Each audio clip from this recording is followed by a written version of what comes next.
ATL.GA Faithful, my people. I'm the Douglas Carter back on the scene doing my thing, and I just want to say I appreciate you and the work that you do. Just wanted to come chop it up real quick, give some final thoughts before the actual NFL draft takes place, goes down. You know, I am contemplating going to the draft party at the Mercedes-Benz Stadium. If I do, I will get some footage for y'all there. But I said I was going to do my top 10 edges. I did my top 10 wide receivers, and my opinion varies a little from the consensus. So with the edges, it's like you got the outside linebacker hybrid edge for a 3-4 defense. Also, I'm going to post a breakdown for y'all if anybody's interested to read about the nuances of a 3-4 and a 4-3 hybrid defense. I will shout out the author's name who wrote it, but it's actually on the Washington Huskies hybrid defense that they ran with Jimmy Lake. So y'all might want to check that out. But first topic at hand will be the top 10 edges or defensive ends. I know there's rumors about possibly trading for Trey Hendrickson. If we can make it happen, I say make it happen. Proven commodities are big in this league. Everybody knows that. So let's start off. I made a list, but I don't have it in front of me. So I'm just going to do a freestyle. And this is just my opinion. So you can agree to agree or agree to disagree.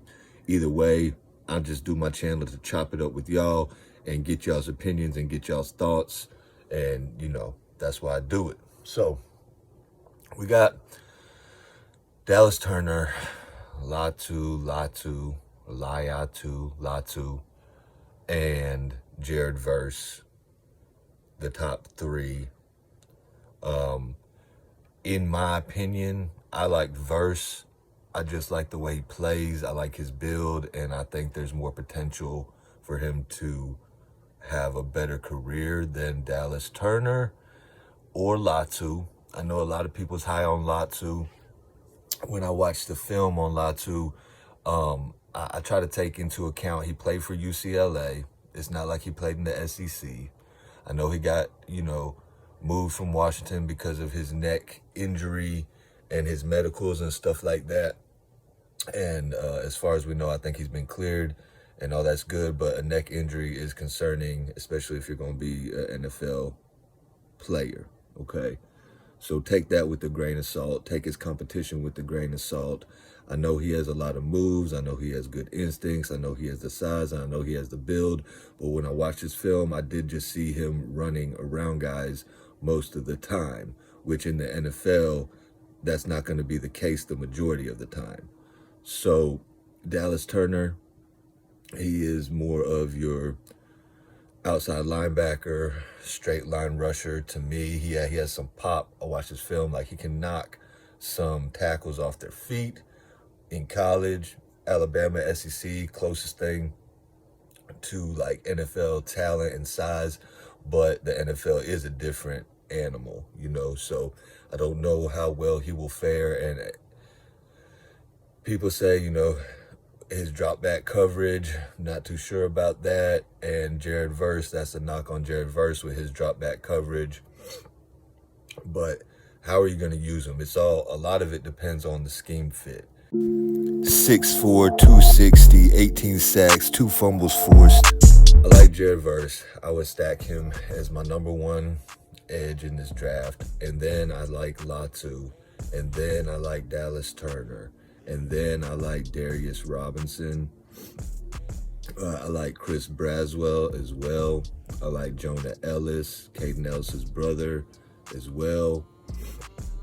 Braylon Trice out of Washington. I like him. You got Brandon Dorlus, more of a bigger defensive end. But then when we're talking about this schematically, with the 3-4, if the Falcons are going to run a 3-4, and we got Grady and we got Anyamata, we don't know about Calais Campbell, we don't know about Bud Dupree, we got TQ, and we got Zach Harrison. So, I mean, and who knows about Eddie Goldman, but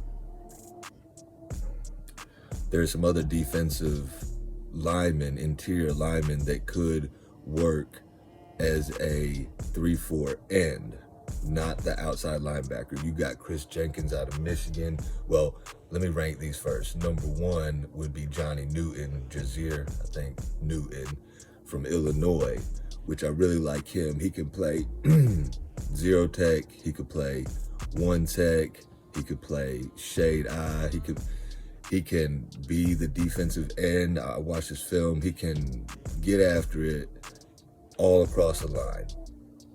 So I like him. I wouldn't be mad at that. You got Braden Fisk from Florida State.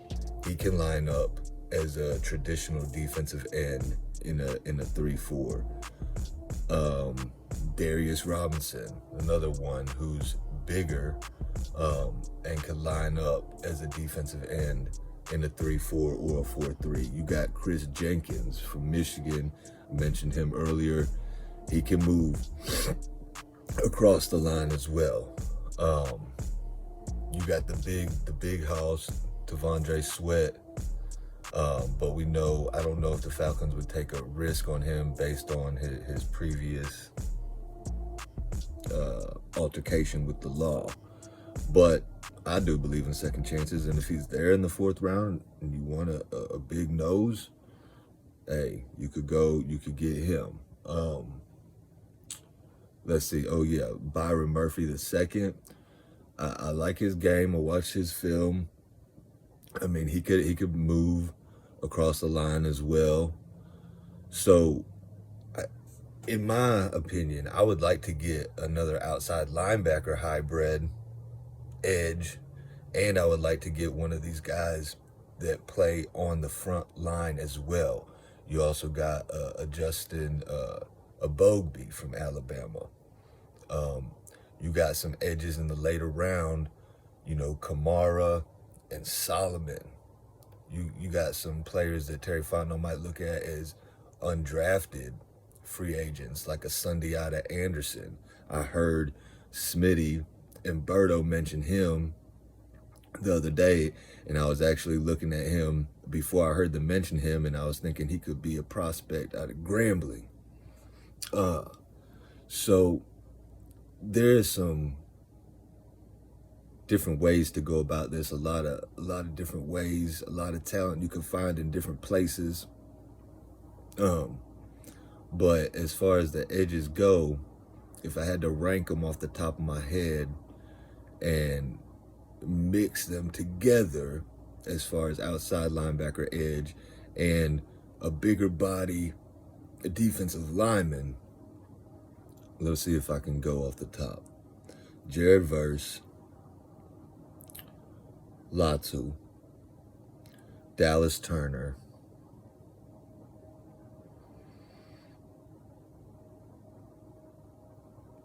Johnny Newton, Byron Murphy, Darius Robinson,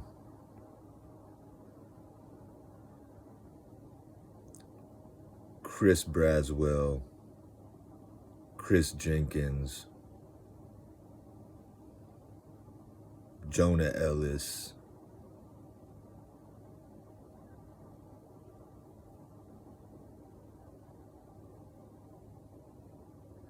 and Braylon Trice.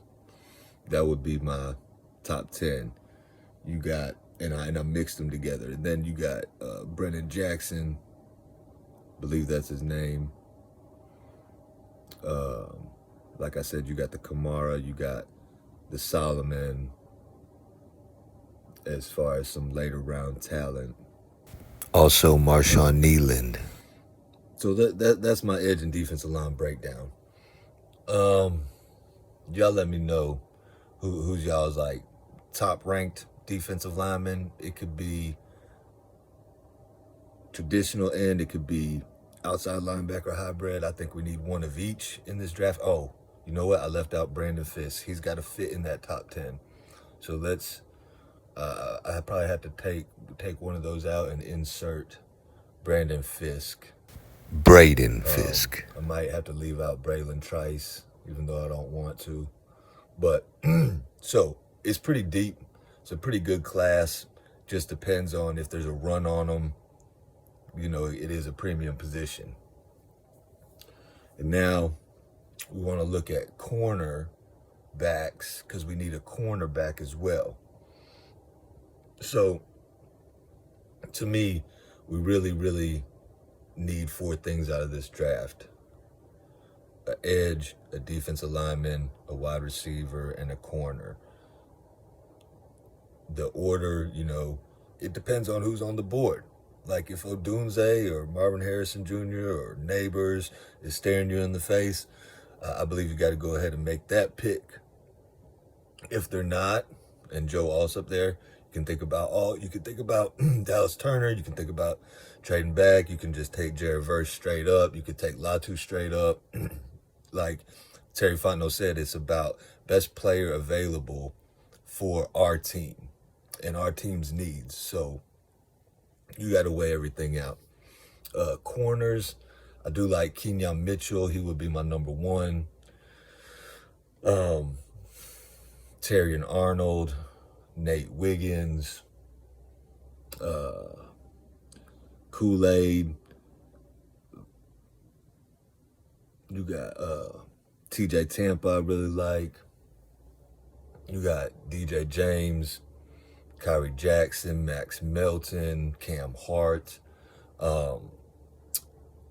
Now Rakestraw, he kind of fell down a little bit because I don't think he tested really good. You got Chris Abrams-Drain, who's a little smaller but really good ball hawk. Now I did hear Max Melton, you know, he had some trouble in the past, but I don't think it's that big of a deal. Something about a drive-by paintball shooting or something like that. But Max Melton, hopefully he grew up from that. You know, we all do stupid stuff when we're younger and older. So you just got to take that with a grain of salt. But I do know the Falcons, you know, look at character first. Terry Fontenot said it. Look at the character first and then the tape second. Because if you look at the tape first, you're going to make excuses for the character. So that really stuck with me. I don't know if y'all heard that out of his presser, but yeah, that stuck with me. They're looking at the character first. So it's going to have to be a high character guy. So those are some of my corners right there. Now, I know there's some sleepers you could get in the later rounds. Jalen Simpson out of Auburn and Pritchett out of Auburn. DJ James, I believe, is out of Auburn too. Those are 3 good corners. Now, I think Jalen Simpson could be a safety or a corner. And then when we talk about safeties, you got Cole Bishop, you got Kalen Bullock, which I really like. You got Javon Bullard. You have Mustafa. You have not as deep at safety in this draft, but I'm trying to think of some other names. Oh, Jaden Hicks out of Washington State. I really like Jaden Hicks. If you get a chance, I would go check his tape out. He's a really good safety. I mean, you got Tyke Smith from Georgia in the later rounds as well. You got Newbin, which, you know, I guess he scored really good on his athleticism. So, I mean, it's not super deep, but it's deep enough where you could find some good talent. I don't know what the Falcons are going to do with Richie Grant or about Richie Grant, but I do know we need another safety as well.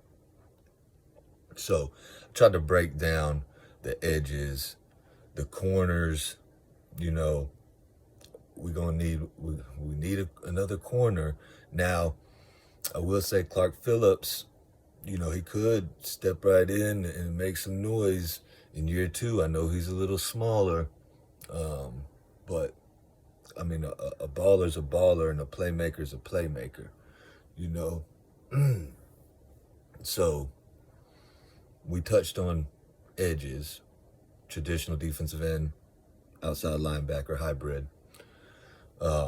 We touched on corners, safeties, Wide receivers, I touched on them already. So just sharing my thoughts.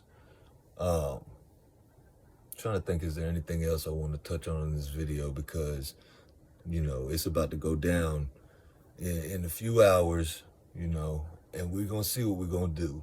We're going to trade back.